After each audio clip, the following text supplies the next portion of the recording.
Hi everyone, I'm Claire Saffitz. Welcome to my home kitchen. Today I have a recipe from What's for Dessert that I can't believe I haven't made yet because it's so good and insanely easy. It is my Melon Parfait, and it is inspired by my favorite way to eat melon, which is with cottage cheese. So you might be a cottage cheese hater, there might be some of you out there. Trust me, this is so good and so easy.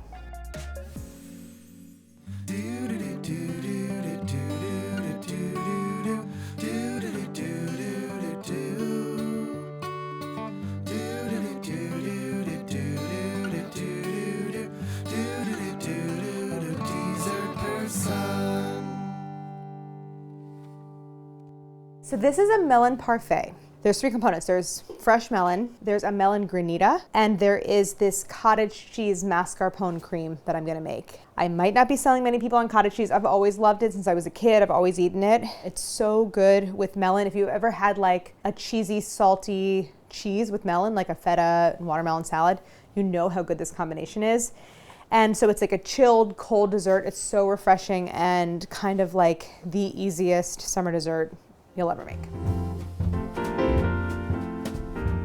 For that kind of cream filling, I have 2 cups of cottage cheese, some powdered sugar, a cup of mascarpone. For assembly, 12 ounces of watermelon, cantaloupe, honeydew are fine. I've cut it into cubes, so that's for serving. Separately, I have a pound of watermelon that I kind of cut from like the scraps that I use to cut my nice clean cubes. Also for the granita, 2 tablespoons of agave nectar, a pinch of kosher salt. I have limes here. I'm gonna do some juice in the granita, and I want more limes for the zest and for serving. Okay, special equipment. I have a hand blender. You could absolutely do this with a standard blender. It's just as easy, but I love my hand blender when it comes to like any kind of cooking or baking because it's so easy to clean. Then I have a grater for zest. I have a bowl, and I have a pastry bag. This is gonna make assembly much, much easier. So the first step is to make the granita. I'm doing watermelon. I've made coffee granita before. You can check out that episode. With a coffee episode, I scraped the granita as it froze. This one, I'm trying to like make it even easier, and so I just freeze it solid and then scrape it. You do get a different texture. I'll talk about why. But it's up to you if you want to sit there and scrape it every 30 minutes or so, or if you just want to wait until it freezes solid and scrape it at the end. One reason I love a hand blender is because I use a lot of quart containers in the kitchen, and I love that you can blend really easily in a quart. So I think the recipe says like do this in a bowl. I'm going to keep it in a quart. This is my 1 pound or 16 ounces of watermelon. I'm going to add the agave nectar. Obviously watermelon is already very sweet. Might seem like a lot of agave, but I'm gonna add 2 tablespoons of lime juice, so that really kind of like punches it up.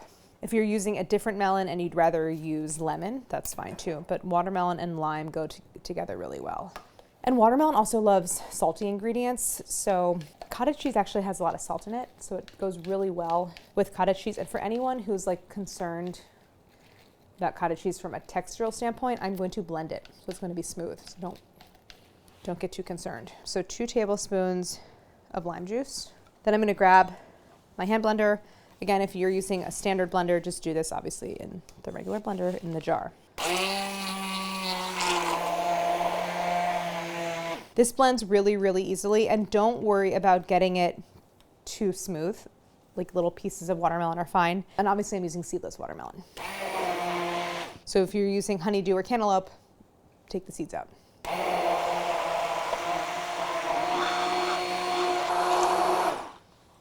Okay, so you see I have some little pieces, that's fine. And I'm gonna use this hand blender again, so I don't even need to wash it. I can just set this aside. Now what I wanna do is freeze this mixture. This is the only part you have to do ahead. I'm gonna pour this into a shallow 2-quart baking dish, so like an 8x8. You could do it in like a pie plate and freeze it solid. So that's gonna take a couple of hours. I have one that I already froze, so I'm gonna pull that one out. I'm gonna show you how to scrape the granita. So here is the one that I froze already. When I scrape this, because it's frozen solid, it's going to form more of a kind of like very light snow cone snow texture.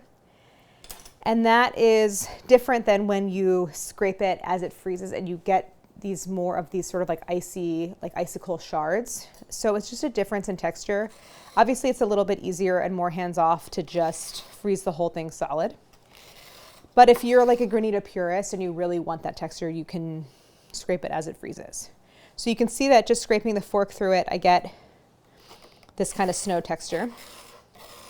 So I'm gonna go ahead and scrape this until I've turned the entire amount into this kind of snow texture, and then I'm gonna actually transfer it to a container and put it back in the freezer. So into the freezer while I prep everything else. By the way, I just found that little dish of kosher salt that I didn't add, but I dumped it into the Granita mixture. Salt is very important. So now for the other parts of the filling, I have my 2 cups of cottage cheese. I will say, cottage cheese has seen some great progress recently. Mostly that there's really good high quality brands making cottage cheese, and it's like rich and delicious, and go for the full fat cottage cheese. Don't do low fat. Cottage cheese is associated with diet food. And so I guess people are maybe more liable to buy like low fat. Don't do that. Buy the full fat. The fat here is important. So 2 cups, which is just like, you know, a pint container. Then mascarpone. Mascarpone is adding a lot of fat and sort of cheesy richness. Archie, don't even think about it. Don't even think about it. Harris, come get your cat. Can you grab him?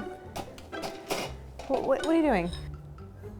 All right, Archie, good decision making. Okay, then I have 1/3 cup of confectioner's sugar. I'm just adding enough sugar to make it like a little sweet, but it's not adding a lot. Okay, so this mixture now I'm gonna blend. I'm gonna use my hand blender again. And I'm gonna do this until I have a completely smooth mixture. So again, if your problem with cottage cheese is more about texture, you should try this. It actually does blend into like a very, very smooth mixture.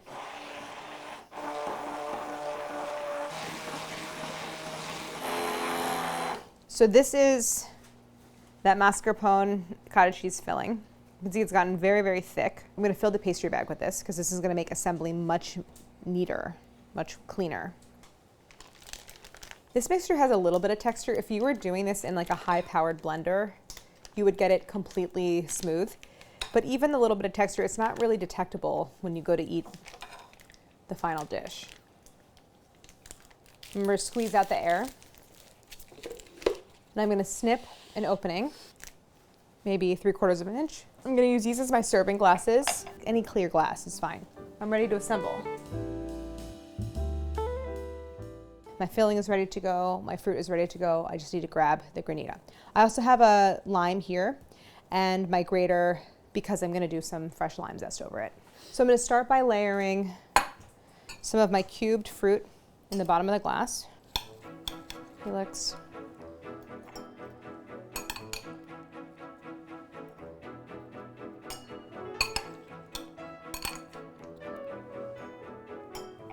Then I'm gonna do some spoonfuls of my Granita on top. Then I'm gonna pipe in some of that creamy filling, lime zest. And then I repeat the layers one more time. So then Granita, then mascarpone filling. Then I'm gonna add a few little spoonfuls of fruit, kind of adding an extra layer here. A little Granita on top, and then some lime zest. And I'm gonna also serve these with lime wedges so you can squeeze some extra lime over top if you want. A little lime juice to taste. That is it. I'm definitely in the camp that like dessert should be dessert. So like dessert should be a little rich, a little bit sweet.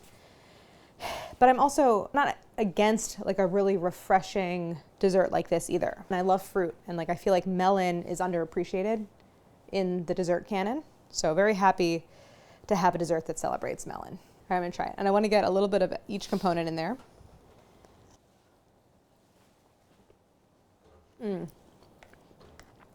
It's cold, it's refreshing. The lime kind of makes it all pop. So good, so easy. The one drawback is you want to eat it fast because the Granita is definitely going to want to melt. But it also feels like something you could have like in the afternoon. It's not that sweet and it's super refreshing. So hopefully something you try during like the long hot days of the end of summer. Thank you for watching, and don't forget to like and subscribe.